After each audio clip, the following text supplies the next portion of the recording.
Ma'am Ritzy Diaz na isa pong encoder, nirereklamo yung mister po at yung babae daw po nito, Idol Rafi, dahil sa mismong bahay pa daw po nila naglalandian. Pinapapunta raw po, Idol Rafi, ni mister itong babae na si Giselle sa tuwing nasa trabaho daw po siya. Sa TikTok po yan, Idol Rafi. You brought me out.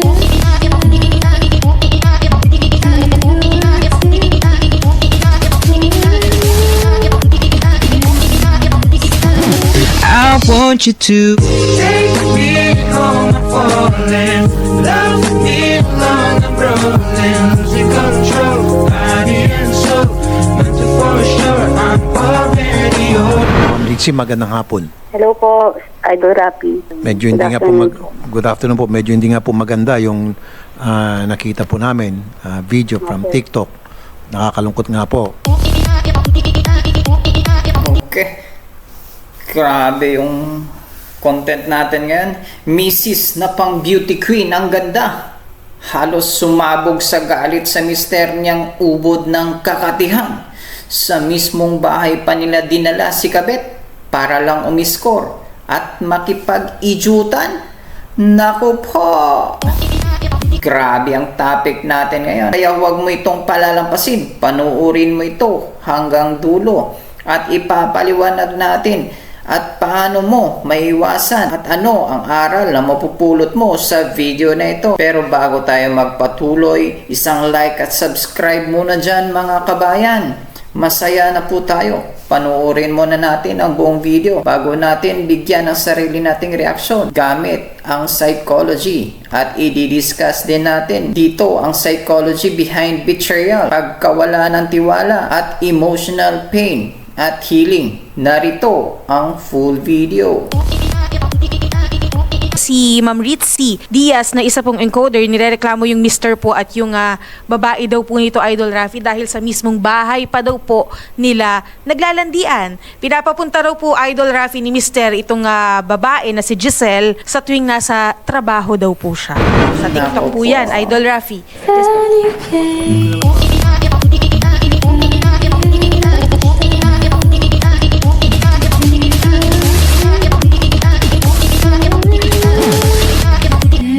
Sweet nilang dalawa. I want you to Take me home, I'm falling. Love me long, I'm rolling. Losing control, body and soul. But for sure, I'm already yours. Ma'am Ritzy, magandang hapon. Hello po, Idol Rafi. Medyo hindi nga po good afternoon po. Medyo hindi nga po maganda yung nakita po namin video from TikTok. Nakakalungkot nga po. Kailan pa po kuha itong video na yon, Ma'am Ritzy? Nahuli ko lang po yan January Madaling araw sa cellphone mismo ng asawa ko. At nakausap na po si Mr. tungkol dyan. Opo. Ano pong reaksyon niya, ma'am? Di niya kasi iniintindi, parang ako kasi nagwawala na ako kung ano naman sinasabi ko sa kanya. Gusto ko puntahan yung babae sa mismong bahay nila. Pero dahil sa sobrang haba po kasi ng pasensya ko sa lalaking yan. 4 na beses na po yung ginawa sa akin. Lagi kong pinapatawad, sige, patawarin kita para sa pamilya natin. Pero itong ginawa niya sa akin ngayon, hindi ko mapapatawad talaga yan. At nasabi mo sa kanya, ma'am, na walang kapatawaran itong ginawa mo sa akin panluloko ngayon dahil huling-huli ka na may ebidensya. Saka po, isa po, Idol Rafi, buntis po ako. Okay lang po sana kung ano Ay, si Mrs. Alam niyo po, yung doble-doble yung nararamdaman ko. Hindi niya ako inintindi. Hindi niya alam yung nararamdaman ko.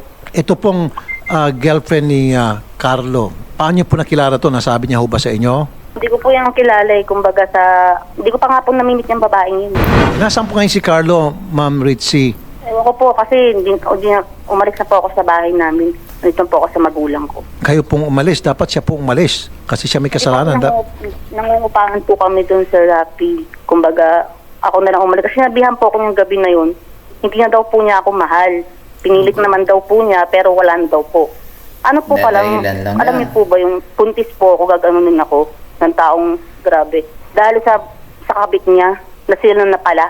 Napakasakit nga naman po noon na yung sasabihan kaharap-harapan na hindi na kita mahal. Kaya, saktulan na po talaga yung galit ko sa lalaking yan, pati sa babae niya.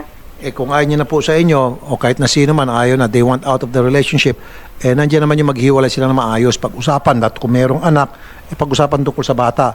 Or better off, mag-file na agad ng annulment para nang sa gayon, malinis yung hiwalayan, hindi malugo. Anong reaction niyo po, ma'am, nung sinabi niya na ayoko na sa iyo?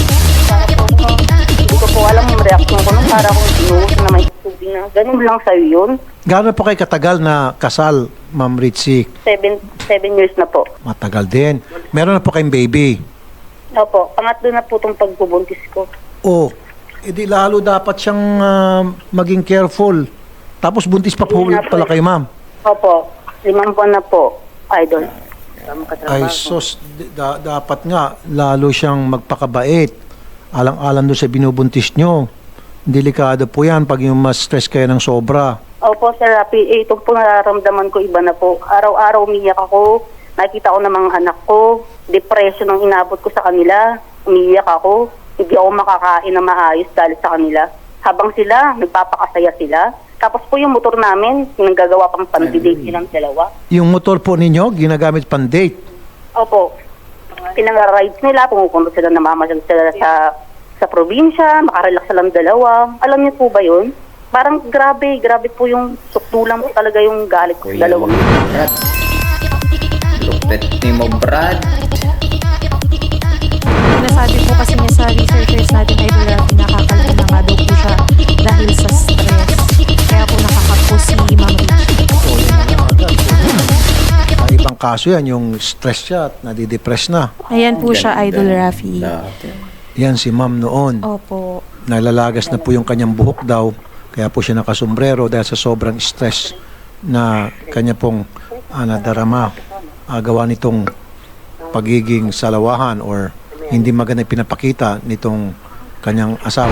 Nagsasama na ho ba sila nung mister mo at saka itong bagong girlfriend, ma'am? Siyempre po hindi po nagkikita yan kasi po alam nila na talagang magwawala ako. Nagkikita lang po sila, hindi po magkasama. Arid sundo pa po sa trabaho si girl sa call center. Napakawalang hiya po itong inyong mister. Pasensya na ma'am, I'm so sorry. Pero I'm telling you, napakawalang hiya po. Sana man lang nagkaroon siya ng konting delikadesa. Kung meron siyang ginagawang kawalang yan, hindi na niya po pinost sa social media dahil alam niya na masasaktan po kayo at alam niya buntis pa man din kayo, di po ba? Opo. Yun nga po yung pinapoint out ko. Hindi niya po maintindihan kung ano po yung nararamdaman ko. Lalo buntis po ako. Alam niya po yung depression. Samantalang sila masaya, hindi niya naiisip na grabe depression ko po, Idol Rapi, kung alam. Kaya po ako napunta na po dito sa ganitong sitwasyon na magsumbong na po sa inyo kasi hindi ko na po kaya. Wow, what can I say? Sino po nag-post nung video sa TikTok? Yung babae na yung girlfriend o mister niyo po mismo? Ano po, Sir Idol Rapi, ano po yun? TikTok po ni girl, ni Kabet. Ngayon, siguro sinend niya dun sa boyfriend niyang asawa ko. Sinend naman to ni boy sa messenger niya. Ngayon nakita ko. Ayan, yung Si Ma'am girl. Yan, Si Ma'am Idol. Giselle, yes po. Yan pa, tuwalya ko yan. Ginamit niya. Ay, Roy. Tuwalya niyo po yan, yung suit-suit niya ngayon, nakasabit sa Oo kanyang nga po eh. katawan. Proud na proud pa siya. Grabe naman yun, sobrang mali. Pinakamali sa lahat ng mali. Wala nang mamali pa. Matindi. Pwede siguro tayo mag-file na ng kaso laban dito kay Carlo. Pagbabayaran po nilang dalawa kung ano pong ginawa nila sa amin. Ito na po ako makunan, Idol. Dahil po sa depression po na ginawa nila sa akin. Simula nung nakita ko po yan, gabi-gabi po iniisip ko yan. Halos po bangungot na po nangyari sa akin. Tuwing matutulog ako, mukha ng dalawa yung nakikita ko. Madaling araw, gising ako, nag-iisip ako, ano bang dapat kong gawin. Pinapalakas lang po ng pamilya ko yung dapat ko pong gawin. Kaya po, pumunta po kami sa psychology para gumaling po ako sa mental. Ito, annulment, baguhin ng mga grounds, Idol, mas padaliin. Gemma Mate. Salamat, Gemma Mate. Yan nga po yung gagawin ko. Pag tayo po inaakit sa Senado, babalikan po at kakausapin ko po yung legal team ko para pag-aralan kung paano mapabilis yung proseso sa annulment na para mapagaan para sa lahat, affordable. Kasi sa ngayon, yung annulment po para sa mayaman lang yan. Kung ikaw ay mahirap, hindi mo kaya. Just imagine, magkano yung acceptance fee ng isang abogado ngayon, 50,000 pinaka-mura. Kung ikaw ay tricycle driver, ikaw security guard, saan ka po ng 50,000? Attorney's fee pa lang yan. Tapos may pa mga proseso kang dadaan ka sa butas ng karayom. Plus, kailangan pang patunayan na yung gustong i-annul ng kasal mo sa girl na yon ay dapat or sa guy na yon ay dapat patunayan mo na may sira sa ulo. Hindi, yun yung isang sa annulment na dapat hindi nangyari yung kasal in the first place sapagkat, may sira sa ulo pala yan Ngayon ko lang nalaman, lumitaw lang yung kanyang pagiging sira sa ulo. And then you need to get a psychologist, psychiatrist para patunayan na talaga may sira sa ulo. Again, another gastos na naman yan. So magastos talaga yung divorce. Ito, may nagsasabi, divorce na lang sana. Yes, mas mabilis, mas magaan. Pero us being a Catholic country, I don't think na makakapasayan. Parang imposible ata. Yung annulment siguro, okay, pero kailangan meron siguro mga provision na palitan para mapagaan. Para yung mga mahirap ay maka-avail din noon. Or later on, pwede na siguro yung public attorney's office. Di ba? Pwede natin, mahirap lang ako, tricycle driver ako, gusto kong magkaroon ng annulment kasi hirap na talaga kami dito. Nagkaaway-away na kami, hindi na talaga pwedeng sumama. Punta sa public attorney's office. Public attorney's office ang mag-file ng annulment. Pwede siguro din yan. Ayan marami namang nagsisilitawan ng mga natin. Comments po. Oo, netizens. Sabi nila, baguhin. Mahal ang annulment. Tama po kayo talaga. Sa divorce, mas mabilis. Sabi ni Emily Cagayan. Totoo po yan. Sa divorce, patunayan mo na hindi na kayo talaga pwede magsama. It doesn't work anymore. Approve. Di ba? Of course, siyempre, kukorte pa rin yan. Ganun, Unlike dapat. dito sa annulment, ang daming proseso. Pasa mo na yan. Kailangan patunayan mo na yung partner mo o yung asawa mo na Dalian mo gusto tulpo. asawa mo sa kanya, kailangan may sira sa ulo. Opo, mapatunayan. Oo. Paano kung sasabihin ng kabila, wala akong sira sa ulo, kinontra. O di laban lang pa sa korte. Okay, tapusin na natin. Yan, Garrett? Yes, Idol. Yes, Idol. Itong kaso ni Ma'am Ritzy, laban sa kanya mister, may mga picture na medyo sweet-sweet sa TikTok, pero Pakinggan muna hindi natin naman ang ganong legal advice katindi na pwede naman ipalusot ni mister na friendship lang kami nung girl. However, itong sinasabi ni Mrs. na sinabihan siya diretsyon ni lalaki na ayoko na sa'yo, and then si Mrs. ay na-stress na. In fact, nakakalbo na si Mrs. Nawawala na yung mga buhok niya, Okay. nalalagas. Yes, sir. At buntis pa siya ngayon, 5 months on the Yes, way. sir. At baka makunan pa siya ng di oras. So, anong diskarte pwede natin gawin dito laban sa Well, lalaki. pitch natin sa criminal action, Sir Rafi. Again, yung violence against women and children natin, sa dami po nang lumapit sa atin, itong case po is very similar na naapektuhan na yung health and yung mental welfare. Pumapasok na po ito sa psychological incapacity. At lalo na po yung mapapadiin kapag napa-examine po natin sa isang psychologist yung state of mind ng ating complainant. Yes, So meron po tayong case for violence against women and children, psychological violence po. Psychological violence through bawsi. Yes, psychological abuse, yes, sir. Psychological abuse. Okay, so Ma'am Ritzy, huwag mo ibabang telepono, tutulungan namin kayo makapag-file ng psychological abuse Okay, tapusin laban po na natin kay ang video,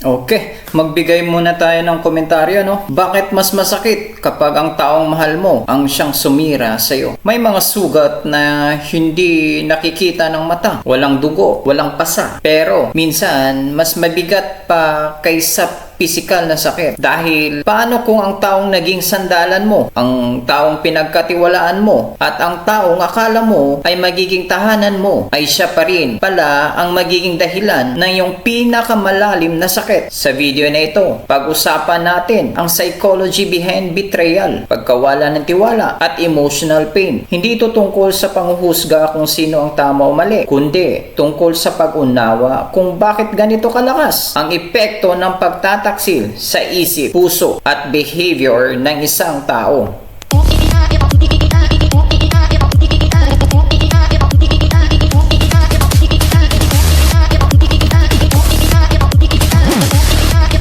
Kapag ang isang tao ay nakaranas ng betrayal, hindi lang isang relasyon ang nasisira. Minsan, pati ang pakiramdam ng seguridad ay nawawala. Sa isang relasyon, ang tiwala ang nagbibigay sa atin ng paniniwala, niligtas tayo sa taong mahal natin. Kaya kapag ang mismong taong pinagkatiwalaan natin ang siyang nanakit sa atin, nagkakaroon ng malaking conflict sa isip. Parang may dalawang bagay na naglalaban. Mahal ko siya, pero kasabay nito, nasaktan niya ako. tao. Kaya maraming tao ang nahihirapang tanggapin ang pagtataksil dahil hindi lamang ang ginawa ang masakit, kundi pati ang mga alaala, pangarap at mga paniniwalang biglang nagbago.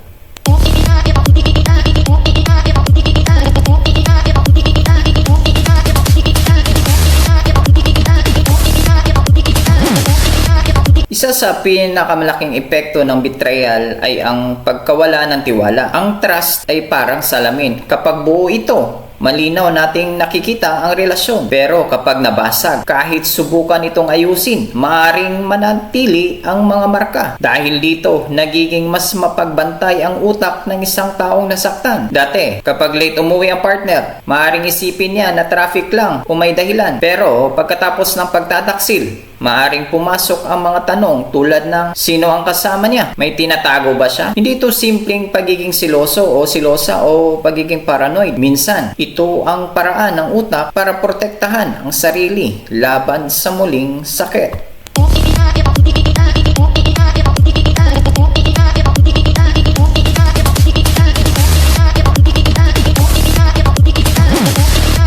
Dahil sa matinding emotional pain, maaaring makaranas ang isang tao ng galit, lungkot at sobrang pag-iisip o overthinking. Ang galit ay kadalasang reaksyon sa pakiramdam na hindi tayo nirerespeto o pinahalagahan. Ang lungkot naman ay hindi lamang dahil nawala ang isang tao, kundi dahil nawawala rin ang mga pangarap at future na iniisip natin kasama siya. Samantala, ang overthinking ay ang pagtatangka ng utak na makahanap ng sagot sa isang pangyayaring mahirap tanggapin. Kaya pa ulit-ulit nitong tinatanong, kailan nagsimula? Ano ang hindi ko nakita? May mali ba sa akin? Pero mahalagang tandaan na ang desisyon ng ibang tao ay hindi otomatikong sukatan ng ating halaga bilang tao.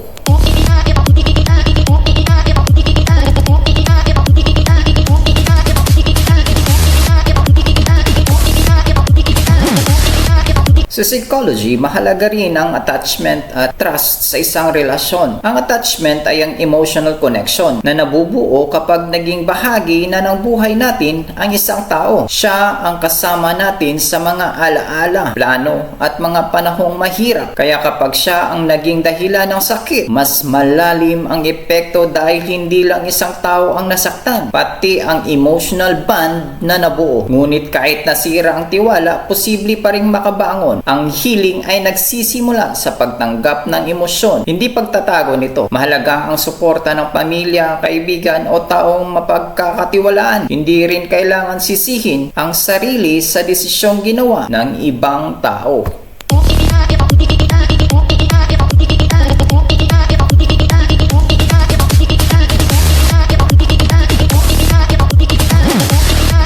Sa huli, ang betrayal ay hindi lamang sugat sa puso. Ito ay sugat sa tiwala, paniniwala at paraan natin ng pagtingin sa sarili. Pero ang isang masakit na karanasan ay hindi kailangang maging katapusan ng ating kwento. Ang paghilom ay hindi tungkol sa paglimot agad, kundi tungkol sa pag-unawa sa sarili at unti-unting pagbabalik na lakas. Hindi natin kontrolado ang ginawa ng ibang tao, pero kaya nating piliin kung paano tayo babangon. Kung may natutunan ka sa video na ito, huwag kalimutang mag-like, mag-subscribe at i-share ito sa mga taong maaaring makatulong ng mensaheng ito. Ako ay isang BS Psychology graduate at ito ang ating paglalakbay tungo sa mas malalim na pag-unawa sa human behavior. Maraming salamat sa panonood at magkita tayo sa susunod nating psychology discussion. Maraming salamat po.